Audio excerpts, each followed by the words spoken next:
嗱，如果你記得上次咧，我提過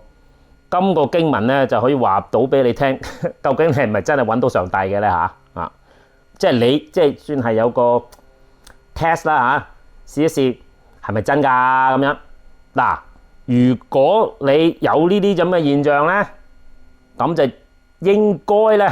你就揾到上帝啦。記得上次啦我話嗰個閘門啦。仍然都係講嗰個尋字啦即係有兩種態度嘅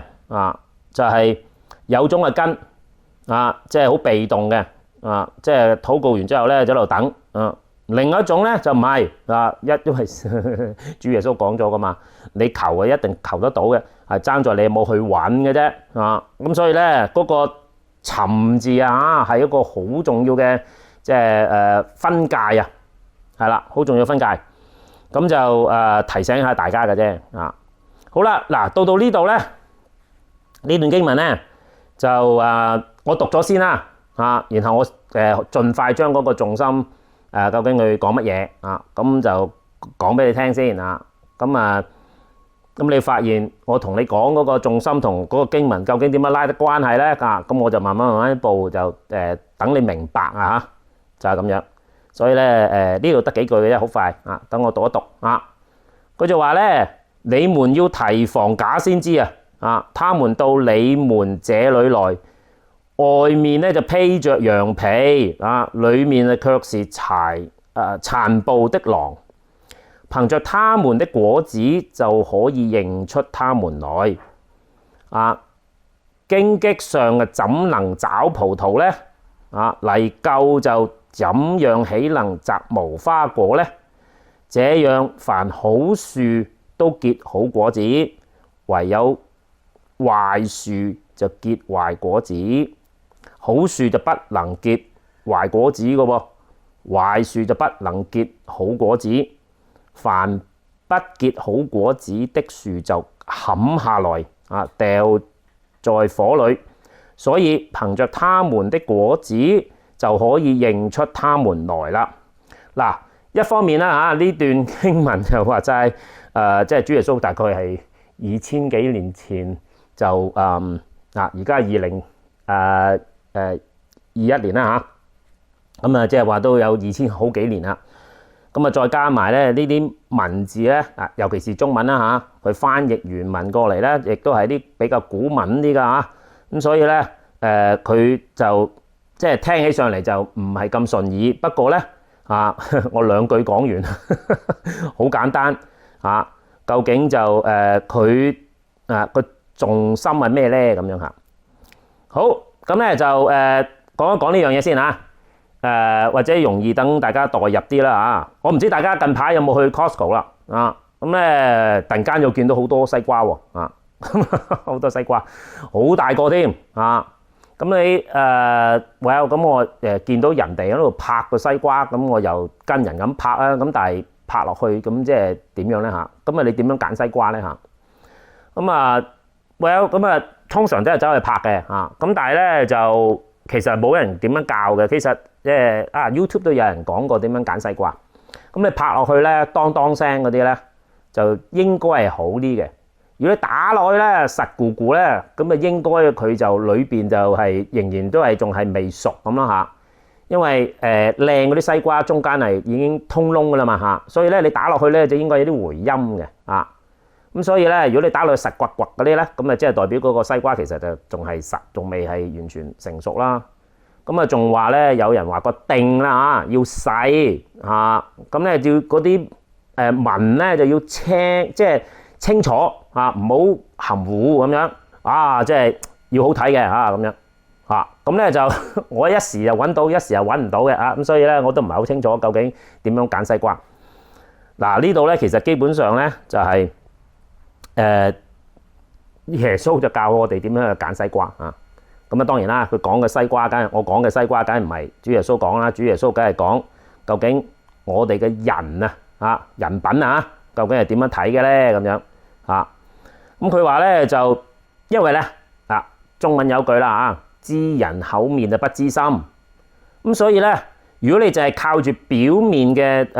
去睇某個人嘅話咧，你好容易睇錯㗎噃。嗱，主耶穌就教你，嗱，你要睇下佢嘅果子係乜嘢啦。因為咧佢話，如果嗰個人嘅心係好嘅話咧，佢就會結出善嘅果子；如果個心係壞嘅話咧，佢就會結出壞嘅果子㗎咯喎，而係辦唔到嘅。咁所以咧，如果嗰個人個心裏邊係種咗啲善嘅種子咁佢結出嚟嘅咧就係啲善嘅果子啦。咁如果裏邊係種啲惡嘅果子咧，佢做出嚟就係惡㗎咯喎。咁所以咧，其實好簡單。一個貪心嘅人咧，佢點樣紙都包唔住火嘅。佢做嘅行為咧，你就會見得到呢個一個係貪心嘅人。如果嗰個人個心裏邊係種一啲善嘅種子嘅話咧，佢結出嚟嘅果子都係善嘅。咁佢就話呢樣嘢咧就冇得 mix 嘅噃，mix 唔到嘅亦都呃唔到人嘅。咁就所以咧就千祈唔好睇人個表面就決定究竟嗰個人係好與壞。咁你要睇出究竟佢做出嚟嘅果子即係話佢哋嗰個特徵佢做出嚟嘅事嘅特徵有啲乜嘢品種嘅咧咁樣。咁最奇妙咧就係其實主耶穌講嘅種子即係其實我哋嘅人生如果喺主耶穌嘅面前咧就好似一棵花咁樣嘅即係如果你一棵玫瑰花你個種子係玫瑰花嘅話咧，你就會種出一棵玫瑰花噶咯噃。如果你種落去嗰個咧係一個番茄咁你種出嚟嗰個就係番茄咁咧就如果我哋種嘅嘢咧係神嘅種子嘅話咧，咁你種出嚟嘅果子係咩咧？聖經就話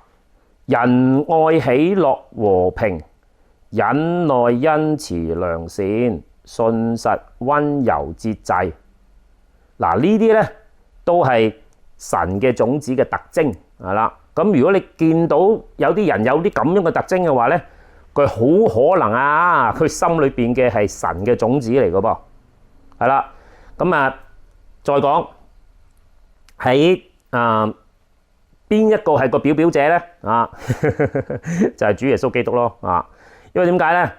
佢喺一個好惡劣嘅環境下，將頭先講9種嗰個果子完全表露無遺嘅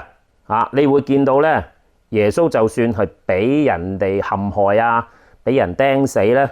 佢都呈現頭先嗰9樣嘅特徵嘅喎。仁愛喜樂和平忍耐恩慈良善信實溫柔節制。嗱，咁如果你即係冇乜，即係人生裏邊冇乜風浪嘅話，咁做呢9樣嘢都應該唔難嘅咁但係如果係一個好困難嘅環境下，你仍然表現出啲9種特徵嗰時候咧，你呢一種品種嘅絕對唔會係普通嘅品種一定係神嘅品種。好啦，咁所以咧，我哋即係從主耶穌呢個咁樣嘅人生我哋會發現就係究竟佢點做得到嘅咧？咁樣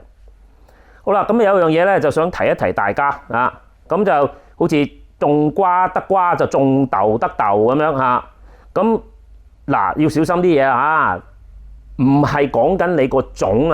係啦，其實係你個心好似個盆栽咁，究竟你放啲乜嘢落去嘅啫，係啦。咁本質上如果從上帝嘅角度咧，每個盆栽都係好嘅。OK 冇一個盆栽上帝佢話係壞嘅。咁爭在我哋自己將啲乜嘢放落去個盆栽裏邊種嘅啫。好啦，咁所以咧，就算一個人做咗壞事都好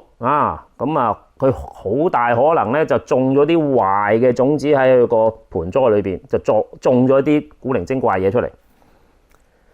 咁所以咧，我哋點樣先至可以栽種到神嘅種子放啲神嘅種子落去咧要記住呢個咧就同好多宗教最大嘅分別就喺呢度啦。好多宗教咧都叫我哋話放一啲好嘢落個心裏邊咁樣神嘅種子咧唔係你放落去嘅神嘅種子係佢放落去嘅